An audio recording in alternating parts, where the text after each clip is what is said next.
정말 무덥더니 비가 온 후에 조금 이제 서늘해져서 이제 샤워를 하려면 너무 찬물 가지고는 안 되겠다 싶을 만큼 날씨가 조금은 변화가 왔습니다. 가을철인데 가을철의 특징은 열매를 맺는 계절인데 우리도 주님 앞에 열매를 드리고 싶어서 9월 11일을 총동원 전도주일로 정하고 수개월 전부터 기도하고 마음에 정하고 또 전도하고 접근하고 그러시려고 합니다. 꼭 결실을 하나님께 드려질 수 있는 은혜가 있기를 바랍니다. 처음부터 나는 못해, 전도 너무 힘들어, 이렇게 생각하고 있으면 정말 힘이 드는 거예요. 여러분, 씨름도 하기 전에 패배주의자는 넘어질 자리부터 본다는 겁니다. 어디로 넘어져야 돌파기 없나 안 아플까 하고 이길 생각도 안 하고 우리 그렇게 살지 않기를 바랍니다. 하나님이 은혜 주시면 가능하다는 믿음을 갖고 적극적으로 대쉬해서 할 수 있거든이 무슨 말이냐 믿는 자에게는 능치 못함이 없다는 주님의 말씀을 체험하실 수 있게 되기를 주의 이름으로 축원합니다. 1부 예배 때 많이 다녀가시더니 2부 예배가 그 당시엔 좀 많이 비었네요. 여러분, 하나님께서 그 아들을 이 세상에 보내신 뜻이 있습니다. 복음의 진수와 같은 말씀을 예수님이 요한복음 6장 38절에서 40절까지 하셨는데 그 내용을 먼저 읽어보고 은혜를 받도록 하겠습니다. 내가 하늘에서 내려온 것은, 같이 해요. 같이 읽자고요. 내가 하늘에서 내려온 것은 내 뜻을 행하려 함이 아니요 나를 보내신 이의 뜻을 행하려 함이라. 나를 보내신 이의 뜻은 내게 주신 자 중에 하나도 내가 잃어버리지 아니하고 마지막 날에 다시 살리는 이것이니라. 내 아버지의 뜻은 아들을 보고 믿는 자마다 영생을 얻는 이것이니 마지막 날에 내가 이를 다시 살리리라. 나를 보내신 이의 뜻, 나를 보내신 이의 뜻을 거듭 2번 말씀하시더니 그리고 내 아버지의 뜻이라고 확정해서 하나님의 뜻임을 말씀했어요. 하나님 아버지의 뜻은 그 아들 예수 그리스도를 믿는 자마다 영생을 주시는 것이 아버지의 뜻이래요. 그리고 하나님 아버지가 자기에게 주신 자들은 예수님이 하나도 잃어버리지 아니하고 다 마지막 날에 부활에 참여하게 해 영생에 들어가게 해주시겠다는 말씀입니다. 할렐루야. 예수님께서 사명을 다 마치시고 승천하시면서 우리들에게 유언과 같은 부탁을 2마디를 하십니다. 첫째는 성령의 능력을 받으라는 것이고 두 번째는 그리스도의 내 증인이 되어달라는 내용이었습니다. 또 이것은 동시적인 것입니다. 성령의 권능이 너희에게 임하면 너희가 예루살렘, 유대, 사마리아 땅끝까지 내 증인이 절로 될 것이라는 겁니다. 예수님이 승천하시기 전에 사랑하는 제자들에게 너희는 가서 모든 족속으로 제자를 삼아 아버지와 아들과 성령의 이름으로 세례를 주고 내가 너희에게 가르친 모든 것을 저들도 가르쳐 지키게 하라는 부탁을 하셨습니다. 이런 얘기가 있습니다. 예수님께서 인류의 구원 성업을 십자가와 부활을 통해 이루시고 하늘로 올라가셨더니 하늘에 있는 천사장 가브리엘이 예수님께 수고하셨다고 인사를 드리면서 주님께서 이루신 구원을 이제 세상 사람들이 알고 믿어야 되는데 그 놀라운 복음을 누구에게 부탁했습니까? 라고 가브리엘이 물었습니다. 예수님께서 12제자를 훈련시키고 그들에게 부탁했노라 그랬습니다. 예, 그러셨습니까? 그러면 그 제자들이 순종을 안 하면 어떡합니까? 그랬더니 예수님도 그런 방법이 없지 그러셨대요. 물론 이건 이야기입니다. 다시 말해서 하나님의 아들 예수 그리스도께서 이 세상에 오셔서 인류의 죄를 속량하시고 십자가에서 다 이루었다 선언하시면서 우리 구원 성업을 완성하셨습니다. 그리고 부활로 이를 확증했습니다. 그리고 승천하셨습니다. 이제는 누구든지 이 예수 그리스도를 자신의 구주로 하나님의 아들로 마음으로 믿고 입으로 시인하면 하나님의 구원에 동참을 하게 됩니다. 그런데 이렇게 예수님이 피 흘려 이루신 구원을 전해주는 자가 없으면 하나님의 구원 성업을 이루어갈 수가 없다는 이야기가 되는 겁니다. 할렐루야. 여러분과 제가 누구를 통해서든지 복음을 전해 들어서 구원을 받은 겁니다. 부모님을 통해서 구원을 받았던, 친구를 통해서 구원을 받았던, 여하튼 누가 나에게 그리스도가 주되심을 전해주는 자가 있었기 때문에 내가 예수 그리스도를 주로 믿고 구원을 받은 겁니다. 할렐루야. 그래서 로마서 10장 17절에 보면 믿음은 구원의 결정적인 조건이 믿음입니다. 예수님을 자신의 구주로 하나님의 아들로 믿는 믿음이 구원의 조건이에요. 믿음은 들음에서는 안 돼요. 들려주는 사람이 있어야 돼요. 복음의 내용을 들려주는 사람이 있어야 돼요. 믿음은 들음에서 나며 들음은 듣는 내용은 그리스도의 말씀, 그리스도께서 이루신 내용의 말씀을, 다시 말해서 복음의 말씀을 들어야 믿음이 생긴다는 거예요. 복음을 들려주는 자가 있어야 듣게 되고 믿게 되고 고백하게 된다고요. 그리고 구원을 받게 된다고. 그러니까 들려주는 사람이 없으면 구원의 역사는 있을 수 없는 겁니다. 그래서 예수님은 구원 성업을 이루시고 마지막 승천하시면서 우리들에게 간곡하게 이 복음의 증인이 되라고, 이 복음을 전하는 자가 되라고 신신 부탁을 하신 것입니다. 마가복음 16장 15절 16절을 주님이 유언격의 말씀인데 같이 읽겠습니다. 또 이르시되 너희는 온 천하에 다니며 만민에게 복음을 전파하라. 믿고 세례를 받는 사람은 구원을 얻을 것이요 믿지 않는 사람은 정죄받고 심판을 받을 것이다. 그래서요. 온 천하에 다니며 복음을 전해달래요. 그리스도께서 이루신 구원이 복음인데 이 사실을 전해달래요. 그래서 믿고 세례를 받는 사람은 구원을 받을 것이고 믿지 않는 사람은 정죄받고 정죄 후에 오는 심판을 받게 될 것, 말씀을 하고 계신 겁니다. 할렐루야. 사랑하는 여러분, 먼저 믿는 자들이 전도를 통하지 않으면 구원의 역사가 있을 수 없음을 강력하게 말씀하시는 겁니다. 그래서 교회의 제일 사명이 전도와 선교인 겁니다. 아멘. 사도행전 8장에 보면 이디오피아의 간닥에, 이디오피아라는 큰 나라의 재무장관이었던 내시가 유대교인으로서, 이방인 유대교인으로서 예루살렘의 절기를 지키러 예배하러 왔다가 이방인의 뜰에서 예배하고 자기 고국으로 돌아가는 길이었습니다. 병거 안에서 덜거덕거리는 병거 안에서 수행원들과 같이 고국으로 돌아가면서 이사야서인 성경을 읽고 있었습니다. 하나님이 보니까 참 사람이 기특해요. 피곤할 텐데 진리에 대한 구도자의 자세가 아주 됐어요.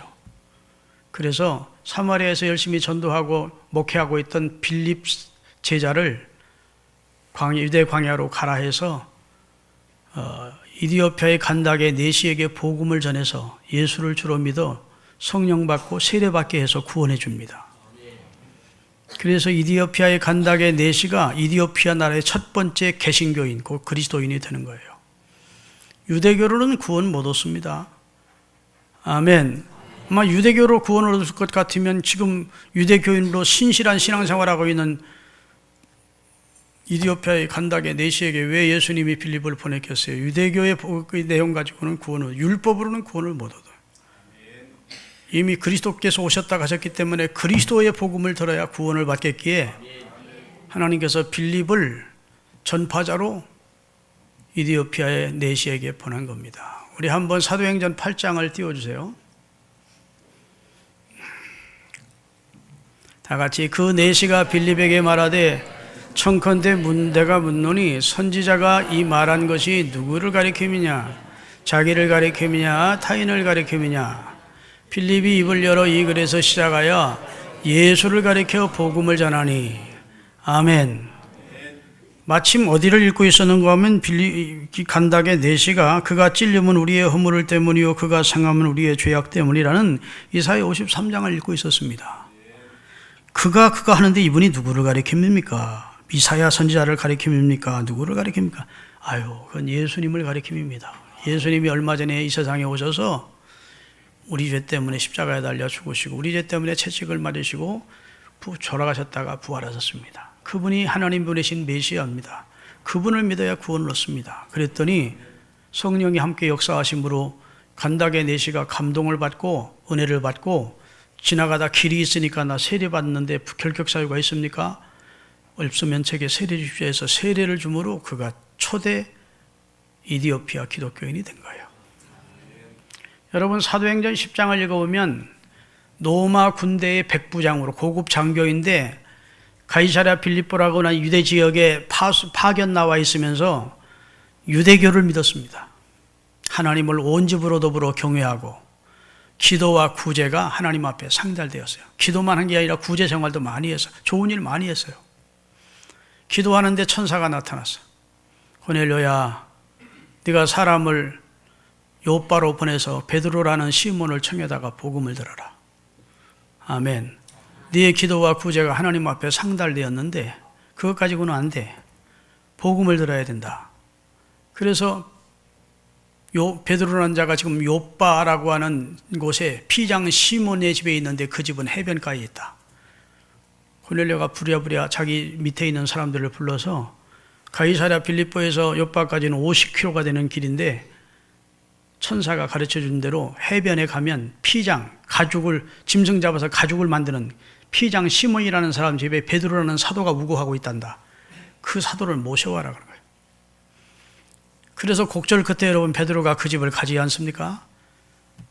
고넬료가 마침 자기들과 자기 가족과 자기 친지들과 이웃들을 불러 모아놓고 은혜 받을 준비를 하고 있었다고요. 베드로가 그 집에 들어가서 주 예수의 복음을 전했다고. 그랬더니 말씀 듣는 중에 성령이 그들에게 내려왔고 저들이 다 성령 받고 구원을 얻었습니다. 그래서 세례를 베풀어 고넬료와 그의 가족이 로마에서 첫 번째 그리스도인이 된 거예요. 왜 하나님께서 하나님 잘 경외하는 기도도 하고 규제 생활도 하는 사람들에게 꼭 복음을 듣도록 하셨을까요? 사람을 보내서 복음이 인류를 구원하기 때문에. 예수 그리스도께서 십자가에 달려 돌아가셨고 그를 믿을 때 용서받고 구원받는다는 사실을 전해주지 않고는 인류를 구원할 길이 없기에 그렇게 바쁜 빌립 사도 열심히 일하는 사도 빌립을 또 사도 베드로를 굳이 보내서 복음을 들어 구원하게 하시는 겁니다. 여러분 사울이라는 자가 있었습니다. 신약시대에 예수 믿는 사람은 잡아 죽이고 가두는데 선봉에 섰던 핍박자였습니다. 스데반 집사도 내가 책임질 테니까 저놈 새끼 때려 죽여라 해서 돌로 때려 죽인 선봉에 섰던 자가 사울입니다. 그날도 예수 믿는 사람들이 다메섹에 숨어서 신앙생활한다는 소식을 듣고 대제사장에게 구속영장을 받아가지고 구속영장을 품에 안고 놓고 예수 믿는 사람 잡으러 가다가 다메섹 언덕에서 강력한 빛과 함께 주님을 만나게 되는 겁니다. 누구십니까? 나는 네가 핍박하는 예수다. 충격을 받은 거예요. 그럼 내가 어찌하오리까? 사람들의 동네 안으로 들어가라. 다메섹으로 들어가라. 너를 가르칠 자가 있으리라. 너를 지도해 줄 자가 있으리라. 할렐루야. 그래서 눈이 갑자기 멀었어요. 눈이 안 보여가지고 같이 수행하던 사람들이 부축을 받아 다메섹으로 들어갔어요.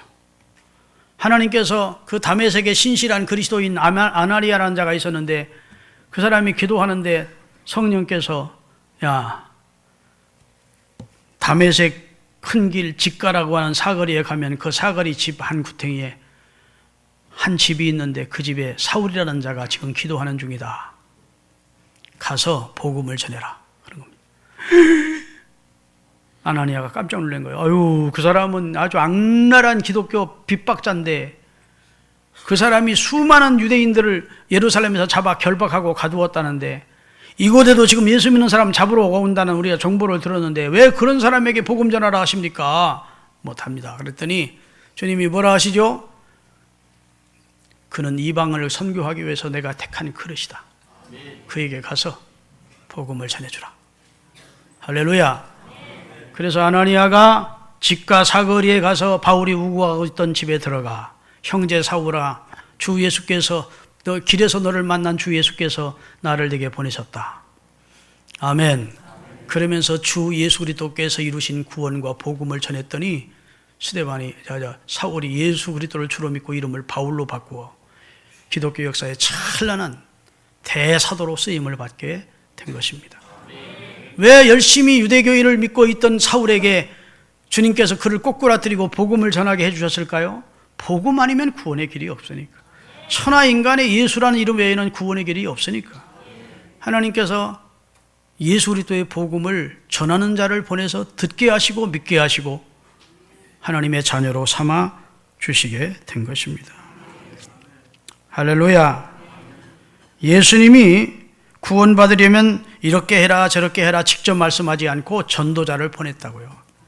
보내서 주 예수의 복음을 듣게 하셨다고. 믿으십니까? 네. 여러분, 하나님께서 친히 구원의 역사를 전하는 일을 하려 하지 않고 천사를 보내서 복음을 전하게 하지 않고 하나님께서 직접 말씀하시지 않으시고 꼭 하나님은 먼저 구원받은 사람을 통해서 전하여 믿게 하시기를 원하시는 겁니다. 아멘. 누가복음 16장 28절부터 보면 저를 보십시오. 읽기 전에 저부터 보겠습니다. 한 부자가 허랑방탕하게 살다가 죽어 지옥에 갔습니다. 지옥의 뜨거운 불꽃 가운데서 고통당하다 보니 아브라함의 품에 자기 집 대문에서 쓰레기 주워 먹고 살던 거지 나사로가 천국에 가 있는 것을 보았습니다. 그래서 아버지 아브라함이요, 이스라엘 사람들은 아브라함을 다 아버지라고 불러요. 나사로의 손끝에다가 물 한 방울을 떨어뜨려 내 혀를 서늘하게 해달라. 내가 불꽃 가운데서 죽겠습니다. 허락지 않습니다, 하나님이. 그러니까 한 가지 소원을 더 얘기하죠. 내 형제, 지상에 내 형제 5명이 아직도 살아남아 있는데 그들은 나보다도 아주 더 악독한 놈들이라 절대 예수 믿어 구원받을 놈들이 아닙니다. 그러니까 죽은 나사로를 다시 살려보내서 내 형제들에게 복음을 전하여 나 있는 곳에 오지 않고 저들은 천국 갈 수 있게 해주십시오. 천국 가서라도 철들었나 봐. 자기가 있는 지옥에 오지 않고 형제들은 천국 보내달라고 죽은 나사로 살려서 내 형제들 전도하게 해달라는 거예요. 그랬더니 아브라함이 말합니다. 야, 지상에는 모세와 선지자들이 있느니라. 그 말은 지상에는 전도자들이 많이 있다는 거예요. 목사들도 있고 전도자들도 있고. 할렐루야. 수많은 전도자들이 있어. 아니요, 우리 형제들은 완악해서 그 사람들이 전도하면 안 믿습니다. 죽은 자가 살아나서 전도하면 믿을지 말지 합니다. 그러니까 선지자들에게 듣지 않으면 비록 서로 죽었다가 살아난 자라도 듣지 않는다. 자, 같이 읽겠습니다. 이제 누가복음 16장 다 같이. 내 형제 5이 있으니 그들에게 증언하게 하여 그들로 이 고통받는 곳에 오지 않게 하소서. 아브라함이 이르되 그들에게 모세와 선지자들이 있으니 그들에게 들을지니라. 이르되 그렇지 아니하니이다. 아버지 아브라함이여, 만일 죽은 자에서 그들에게 가는 자가 있으면 그에게 하리이다. 그러되 모세와 선지자들에게 듣지 아니하면 비록 죽은 자 가운데 살아나는 자가 있을지라도 권함을 받지 아니하리라 하셨다 하니라. 죽은 자가 살아나서 전한다고 예수 믿는 게 아니라는 겁니다. 여러분, 우리 교회 간증 테이프 많이 돌고 있었죠. 그때 무슨 장로죠? 천국 지옥 다 보고 와서 전국 교회나 사람 모이는 곳에 최신자들 앞에 놓고 불신자들 초청해 놓고 수많은 간증한 분이 있습니다. 박영문. 지금도 부활은 아니지만 죽었다 소생해서 천국 지옥을 경험하고 간증하는 사람들은 많습니다. 그렇다고 예수 믿는 사람이 일어나는 게 아니에요. 동기는 될 수 믿어야 되겠네, 안 믿으면 안 되겠네, 이런 동기는 되지만 그렇다고 예수 믿는 게 아니에요. 복음을 제대로 전해 주어야 성령이 역사하고 성령의 역사 속에 영혼을 터치해 줄 때 눈물로 회개하고 그리스도를 주로 영접하고 구원 얻는 역사가 일어나는 거예요. 그러니까 하나님은 먼저 구원받은 우리들에게 간곡히 부탁하는 겁니다. 네가 전해달라고. 아멘. 사랑하는 여러분, 주변 사람들이 예수를 영접하지 않으면 멸망을 당하는데 하나님께서 내게 복음을 전하라고 성령의 감동을 주시는데 자꾸 외면하지 않기를 예수 그리스도의 이름으로 축원합니다. 주님은 그의 교회를 통해 구원의 역사를 이루어 나가시기를 원합니다. 주님은 사명을 다하셨어요. 인류를 구원하시는 사명을 다하시고 승천하셨습니다. 주님이 이제 하실 일은 없어요. 우리가 주님이 이루신 구원을 전하는 일을 우리에게 부탁하고 승천하셨습니다. 그리고 그 일을 돕기 위해서 성령을 보내주셨습니다. 할렐루야. 주님의 교회는 이 땅에 남겨놓으신 주님의 몸입니다. 그러기에 주님의 사업을 계속하는 것이 교회가 우선 해야 될 일입니다. 우리 하나하나는 그의 지체들입니다. 할렐루야. 그의 손이 되어야 되고 그의 발이 되어야 되고 그의 입술이 돼서 이 복음을 전해야 됩니다. 만약 예수님의 지체라고 하면서도 머리 되시는 예수님께 순종하지 않으면 머리가 지시하는데 손이 움직여주지 않으면 이건 마비된 손이라고 해요. 병든 손이라고요. 주님은 우리에게 전도를 명하고 있습니다. 그리고 전도할 것을 명하고 순종을 요구하고 있습니다. 할렐루야. 세상 일이 아무리 바빠도 생명 살리는 일보다 더 바쁜 일은 없을 거예요. 세상 일이 아무리 중요하다 하더라도 생명 살리는 일보다 더 중요한 일은 없습니다. 이 일에 여러분이 다 동참하실 수 있게 되기를 예수 그리스도의 이름으로 축원합니다. 그러면 이 세상에서 복음을 힘있게 전하려면 오늘 사도 바울이 말한 대로 복음을 부끄러워하지 말아야 됩니다. 할렐루야. 복음에 대한 확고한 입장에 서야 복음을 전할 수가 있어요. 복음을 부끄러워하고 복음 앞에 주저주저하면 그 사람이 어떻게 복음을 전할 수 있겠습니까? 적어도 복음을 전하는 사람은 자신이 구원받았다는, 예수 그리스도를 통해서 구원받았다는 구원의 확신이 있어야 합니다. 두 번째로 이 길 외에는 구원의 길이 없다는 사실을 믿어야 됩니다. 할렐루야. 뭐 다른 데서를 통해서 구원을 얻는 길이 있다고 생각하면 굳이 내가 믿는 예수 그리스도를 전할 필요가 없을 거예요. 근데 천하인간의 구원 얻을 이름으로 예수 외에는 준 적이 없기 때문에 적어도 전도하는 사람은 나는 구원받았다. 그리고 예수님을 통하지 않고는 구원받을 수가 없다. 이는 확신이 있어야 돼요. 할렐루야. 그리고 세 번째는 내가 구원받아 보니 너무 좋더라. 이런 기쁨이 있어야 됩니다. 내가 예수 믿고 구원받아 보니 내 인생이 새로워졌고 내 삶이 새로워졌고 할렐루야. 내 삶 속에 내 마음 속에 참된 기쁨이 있고 구원의 감격이 있고 나 예수 믿고 났더니 내가 완전히 변화됐다. 예수 믿으니 너무 좋더라. 그래야 내가 좋은 예수를 남에게 소개할 수가 있는 겁니다. 예수 믿어도 뭐 그게 그거지 뭐 자랑할 만한 것이 없다. 그러면 그 사람이 전도하는데 주저할 수밖에 없지요. 여러분 사도 바울은 최고의 전도자입니다. 그는 예루살렘에서 유대인들에게 복음을 전하다 죽을 뻔했고 또 무지하게 그지없는 이방인들에게 그 많은 핍박과 조롱을 받으면서 복음을 전하며 살아서 복음이 증거되는 곳마다 하나님의 교회를 세웠습니다. 놀라운 복음의 역사를 이룬 사람이 사도 바울이에요. 할렐루야. 그에게 소원이 있었습니다. 꿈이 있었습니다. 그는 로마에 가기를 원했습니다. 당시 최고의 도시가 로마였어요. 모든 길은 다 로마로 통했습니다. 최고로 강대한 나라, 최고로 문화와 경제와 그 다음에 사회가 번영된 곳이 로마였습니다. 로마를 복음화시키는 것이, 로마의 기독교를 먼저 전하는 것이 세계 선교의 크게 신속한 역사라고 생각을 했습니다. 아멘.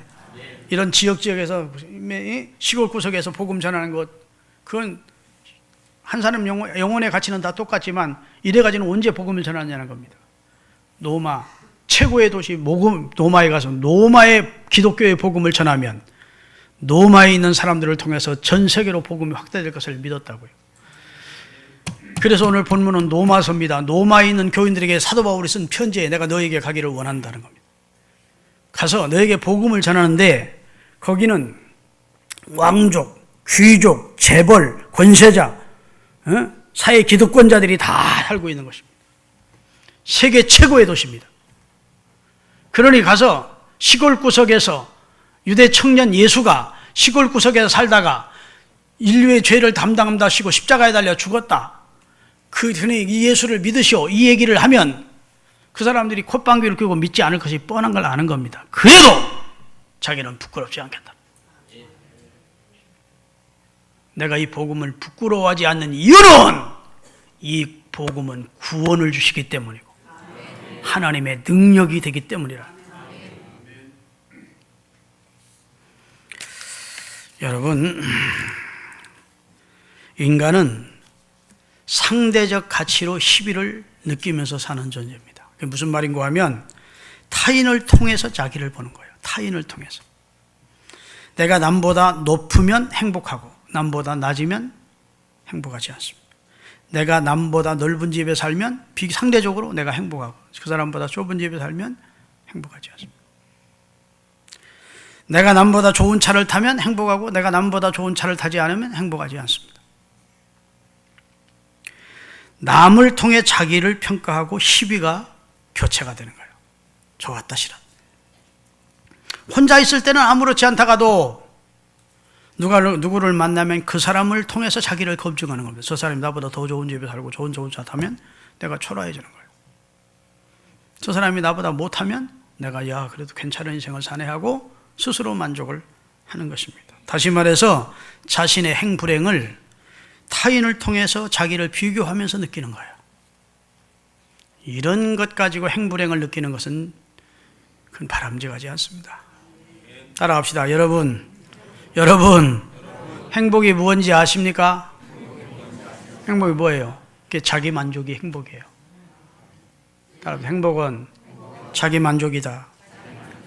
인간은 만족하면 행복하다는 생각을 합니다. 왜 제가 이런 말씀을 드리느냐 하면 오늘 본문에 부끄러움이라는 말이 나옵니다. 바울이 나는 복음을 부끄러워하지 않는다. 이 말은 반어법입니다. 반대로 말해서 의미를 새롭게 하는 거예요. 이 말은 나는 복음을 영광스럽게 생각한다. 나는 복음을 자랑스럽게 생각한다는 말을 반대로 반어법으로 나는 복음을 부끄러워하지 않는다 라고 말하고 있는 겁니다.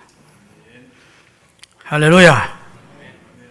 여러분, 복음을 전하지를 못하는 사람들 가운데 두 부류가 있습니다. 아이고, 나 예수 믿는 사람이라고 말하기가 부끄러워.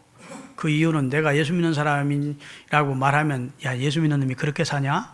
하고 주의 이름 욕 돌아갈까 봐 예수 믿는 사람이라고 말하기가 좀 그렇다. 그런 건 차라리 겸손이라도 가장하고 하는 말이지. 근데 두 번째로 야, 세상 잘난 놈들 많은데 돈 버는 놈 많은데 떵떵거리는 엄마인데 그 속에서 내가 초라하게 예수 믿는다 하면 내 지위나 내 명예나 내 사람들이 나를 무시할까 봐 복음이 부끄러워서 전도를 못하는 사람이 있는 거예요. 오늘 사도 바울이 내가 복음을 부끄러워하지 아니하노니 이 말은 복음을 부끄러워하는 사람이 있다는 뜻도 되는 겁니다. 여러분, 복음이 부끄럽습니까? 예수 그리스도를 주로 믿고 하나님의 자녀된 것이 부끄러운 일입니까? 우리는 행운아 중에 행운아입니다. 차라리 이 세상에 태어나서 용서받고 구원받지 못하고 죽으면 태어나지 않은 만큼 못한다는데, 이 세상에 태어났으면 어차피 최고의 행복은 속죄받고 구원받아 영생을 얻어야 되는데 우리가 복음을 통해서 영생을 얻었잖아요. 영광스러운 일입니다. 복음을 영화롭게 하시는 여러분이 되시기를 예수 그리스도의 이름으로 축원합니다. 그저 세상적인 기준을 가지고 힘 있고 돈 있고 빽 있어야 하고 그런 사람들 앞에 예수 믿는다는 말 하는 게 초라하게 느껴져서 예수 그리스도를 부끄러워하고 복음을 부끄러워하는 사람이 있다면 하나님이 여러분을 부끄러워할 것입니다. 자, 성경을 찾겠습니다. 앞에 뜨겠습니다. 마가복음 8장 38절 다 같이 읽겠습니다. 누구든지 이 음란하고 죄 많은 세대에서 나와 내 말을 부끄러워하면 인자도 아버지의 영광으로 거룩한 천사들과 함께 이 땅에 올 때 그 사람을 부끄러워할 것이다. 엄중한 선언입니다. 이 악하고 음란한 세대가, 악하고 음란만 추구하는 세대는 그리스도의 복음을 우습게 여기고 짓밟아 버립니다. 그렇다고 너희가 복음을 스스로 부끄러워하면, 나를 부끄러워하고 내가 전한 복음을 부끄러워하면 내가 천사들과 함께 이 땅에 올 때 너희를 부끄러워할 거야. 여러분, 제가 중고등학교 다닐 때 도시락을 앞에 놓고 점심시간에 기도를 합니다. 나 참 조롱 많이 받았습니다. 꿀밤도 많이 먹고. 근데 중학교 때 저를 가르치는 선생님이, 주일학교 교사가 복음을 부끄러워해서는 안 된다는 겁니다. 예수님을 믿는 게 얼마나 영광이고 축복이냐는 겁니다. 복음을 부끄러워하지 말고, 사람 앞에서 나를 시인하면 예수님도 하나님 앞에 나를 시인해 줄 것이고, 사람 앞에서 예수님 부인하면 예수님도 하나님 앞에서 나를 부인할 것이래. 그 말씀이 얼마나 은혜가 되는지, 감동이 되고 찔림인지. 나는 누가 뭐래도 예수 믿는 사람이 학생임을 알려야겠다고 도시락을 앞에 놓고 기도를 했어. 응? 그랬는데 꿀밤도 맞고 비웃음 많이 당했습니다. 철중아, 누가 내 꿀밤 쳤는지 알아맞혀봐. 하나님이 알려줄 거 아니야, 임마. 포기할까 했는데 절대로 주님을 부끄러워하면 안 되겠다, 양심상. 그래서 계속했어요. 그랬더니 일주일 그러다 말더라고. 그 다음부터는 저놈은 예수 믿는 놈이라고 하더라고요. 무슨 뭐 문제가 있거나 상담할 일 있으면 나한테 교회 나가고 싶은 애들은 물어보더라고요. 교회는 나갑니다. 사랑하는 여러분, 사람 앞에서 복음을 부끄러워하지 않기를 바랍니다. 왜 그렇게 비굴하게, 여러분이 구원해 주신 예수님이 얼마나 속상하시겠어요. 생명 버려 구원해 줬더니요, 자신 예수님 자신을 부끄러워한다면 어디 가든지 예수 믿는 걸 드러내세요. 나는 구원받은 하나님의 자녀입니다. 나가 믿는 예수 그리스도는 나의 구주십니다. 이 사실을 자신 있게 말할 수 있는 하나님의 사람으로 사시기를 예수 그리스도의 이름으로 축원합니다.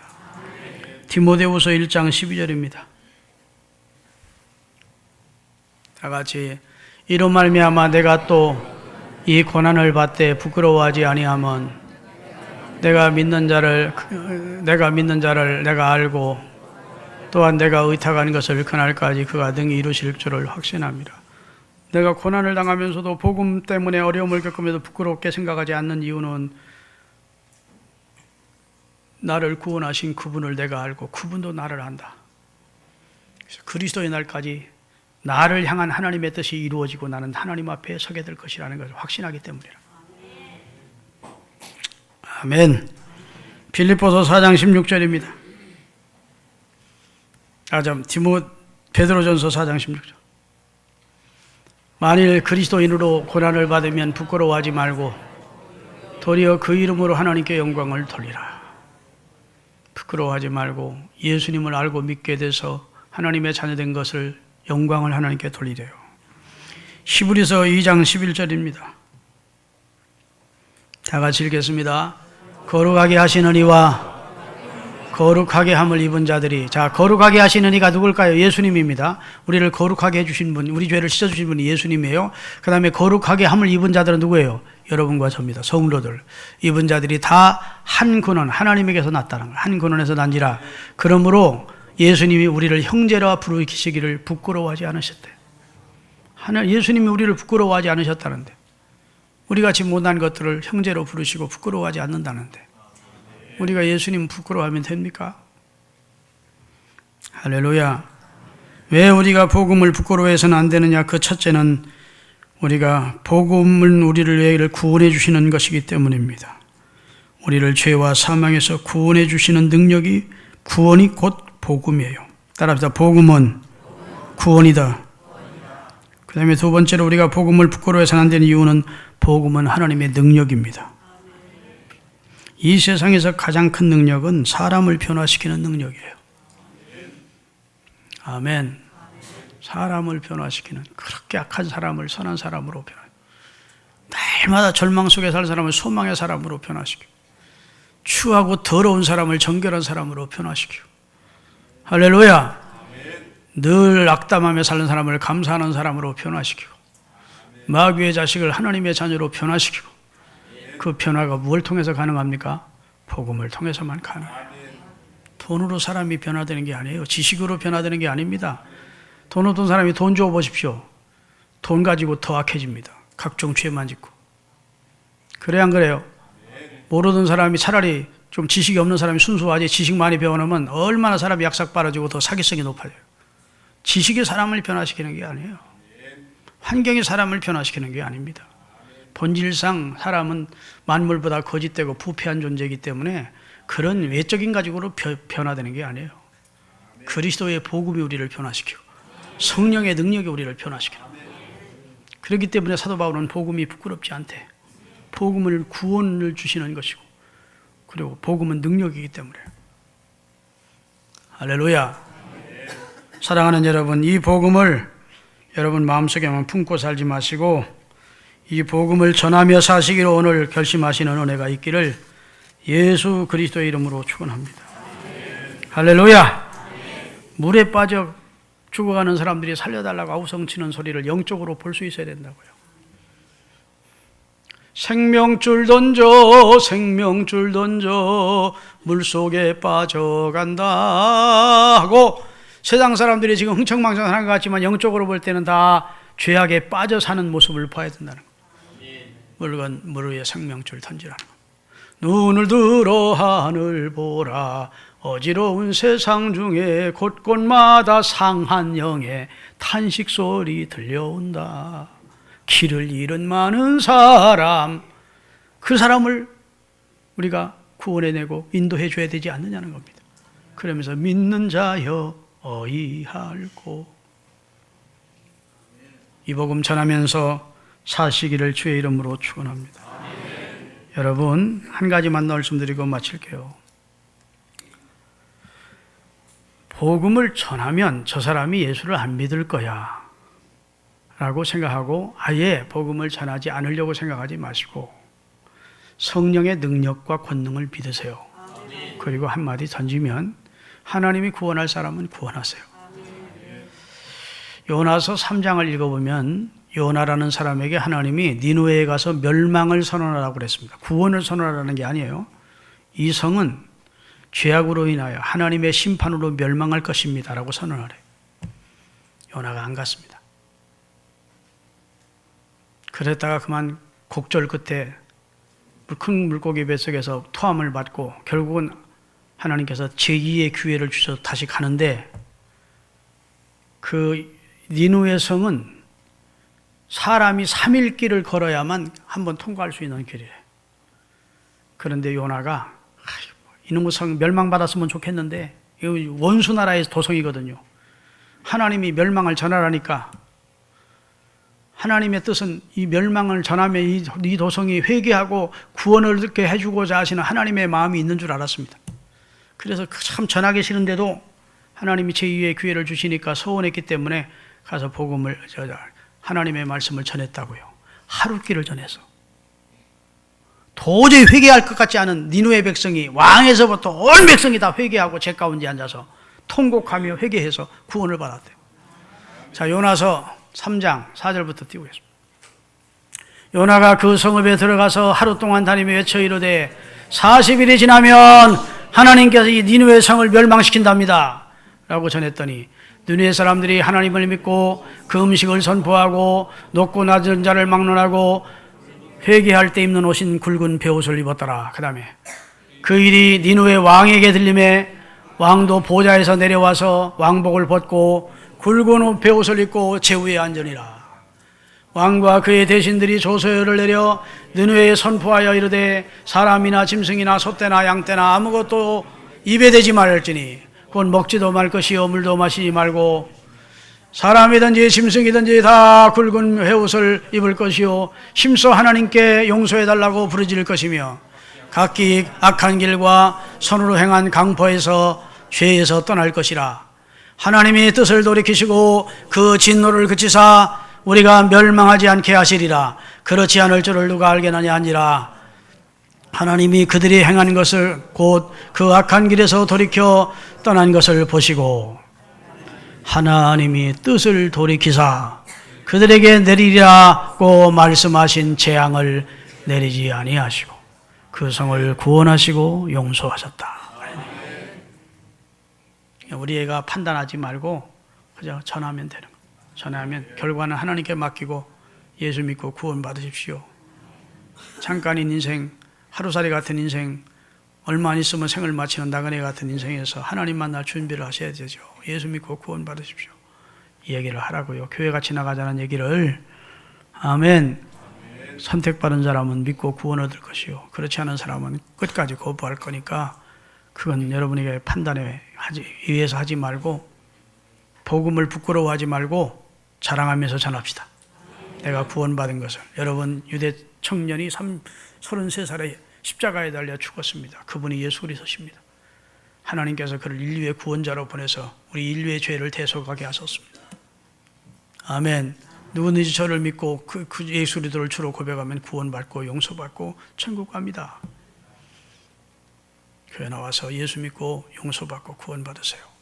이 소리를 하래요. 하나님이 우리에게 신신 부탁하고 있는 겁니다. 하십시다.